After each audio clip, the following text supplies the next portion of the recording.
When we go on the road, there's a place I want to see. When we go on the road, why don't you come with me? Take a little ride, get a little windshield time when we go on the road. It's half a world away. First we have to fly to Amsterdam, Holland, and then south and east to Nairobi, Kenya. Our mission is to visit the largest slum in East Africa, to find a tiny girls' high school that owes much to the efforts of a young Minnesotan guy with a vision. Everyone should have the opportunity to an education. More than 8,000 miles from Minneapolis, we discover a host of new connections between two very different cultures that will endure for generations. In the shadow of Africa's largest mountain, we visit a national park that's home to more than 1,000 elephants and many other wild animals. A family of baboons over there. More than 3 million people live in Nairobi, at least a third of them in a shanty town called Kibera. It is here that our story unfolds. It is a seething mass of desperately poor people. This infamous slum in the suburbs of Nairobi, Kenya is called Kibera. There's no running water or waste disposal here, and little electricity. The vast majority of residents are unemployed. For these men, women and children, ambition is simply finding enough food to stay alive each day. More than 1 million people living in squalor. Trying to make a difference here seems impossible. But there is a ray of hope, and it's as simple as a school for girls. You know, 5 years ago, it was a lot of guilt. When Ryan Sarafolian was a University of Minnesota Studies Abroad student here in Nairobi, Kenya, a few years ago, he was stunned to learn that most kids in this huge slum called Kibera only make it through elementary school. This whole area, anyone that tries to go to secondary school, there's no options. Education is not free when it comes to that, and girls are the ones that get left behind.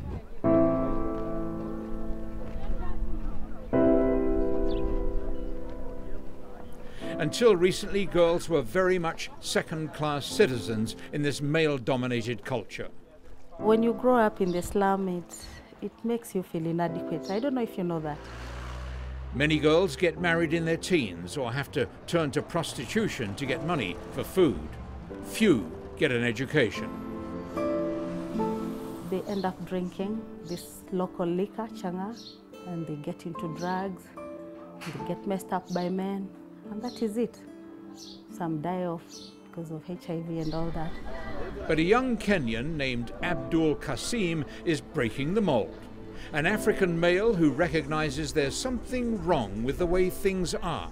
Girls were never given any chance to participate in anything really meaningful. A chance meeting in a Kibera bar one day brought together two men from different parts of the world and cultures. Ryan Sarafolian, a student from Minnesota, and a local guy with a dream. In came at six or seven young whites. He told us about this soccer program that he was starting as a way to get girls off the street and into something productive. It was a very great turning point. This is actually where the original school was. We had 11 students, there was a few tables, a few chairs. Like a storefront. Yeah, this was all it is, just a small storefront basically. It was a small step, but in the right direction. Ryan and his fellow students rallied together and helped expand the school. But it didn't end there. In fact, it was just the beginning. It has never stopped. And ever since they committed themselves into supporting the school. The library looks so sharp. Look at this. Hey, look at these books. This is amazing. How are you? The combined efforts of Ryan Sarafolian, Abdul Kasim and other supporters have resulted in a thriving free school for girls in the largest slum in East Africa. The Kibera Girls Soccer Academy has its roots in a few kids kicking a ball on the dusty streets, but it's grown to become a singular bright spot in this blighted landscape. maybe through education they can be able at least to uplift themselves, empower themselves financially. I'd love that. Christine's students are driven, inspired by knowing they're among the lucky ones who are selected because they had good grades, showed promise, and had the greatest need. Girls whose only decent clothing is the uniform they wear every day to school. Girls like 16-year-old Jacqueline Akini, who comes from a tiny 10 by 10 feet home deep in the Kibera slum. Young women who every morning set out on the journey of a lifetime. A long walk through garbage-strewn streets to an education and a future. I want to be a news anchor. A news anchor? Yeah. I have that potential and I'm very courageous enough to speak out. I'm capable of doing everything.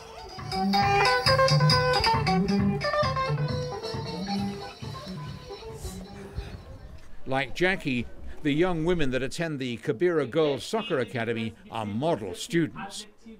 They copy down every word taught. Possessive pronouns are pronouns that denote possession. These teachers don't have degrees and only make about $150 a month. They are the best the school can afford on a total budget of less than $36,000 a year. Although they look neat, tidy and prosperous, all of these young women come from slums where you have to pay to use a filthy latrine or use a plastic bag that ends up being thrown into a pile with all the other waste. They call them flying toilets. 18-year-old Lynn Serro lives under these conditions. She considers herself lucky. She made the cut and is getting an education. But first, she had to buy a uniform, and that was a problem. Her family didn't have the equivalent of $12. 1,000 shillings. Then my dad didn't have the 1,000 shillings. She says she borrowed the money and began her new life. I wouldn't be in school right now, and I wouldn't be having a future that I could be dreaming of. Lynn's parents live hundreds of miles away. Somewhere in this sprawling mass of humanity, she managed to find a small space with a roof to shelter every night to escape the marauding gangs of young men who would certainly rape her. The only thing that I normally do in my house is to sleep. I have a neighbor who normally gives me the food. But many of these kids get no food except the midday meal that's prepared each day at school. A huge cauldron of boiled beans and corn, 1 cup to each girl. No one turns this simple meal down, and most of the girls take it straight back to the classroom to study while they eat. When you come into the school and you see these girls, you really take away a sense of how much they are committed to this education, this idea of education. You come into the school and you see how determined they are to succeed and to change their own community. And that's inspiring. 26-year-old Ryan Sarafolian is a relentless advocate for the Kibera Girls Soccer Academy and brings his message home to groups like this senior class at his alma mater, Cretan Durham High School in St. Paul. They want a life, and they know they deserve it. That is our ultimate goal. The kids in St. Paul rallied around to collect a box of supplies for the girls in Kenya. Simple stuff like painkillers, band-aids, pens, and of course soccer balls. But that's not all. So we've got 4 new cameras and 3 laptops for everyone, so I hope that helps. Yeah. Thank you. The cameras and computers are desperately needed by the Journalism Club, a little business owned and operated by the girls in Kibera. They've already published 2 issues of a magazine that's been sold around the world, and they're working on a 3rd. And an upcoming soccer match is going to be a big story.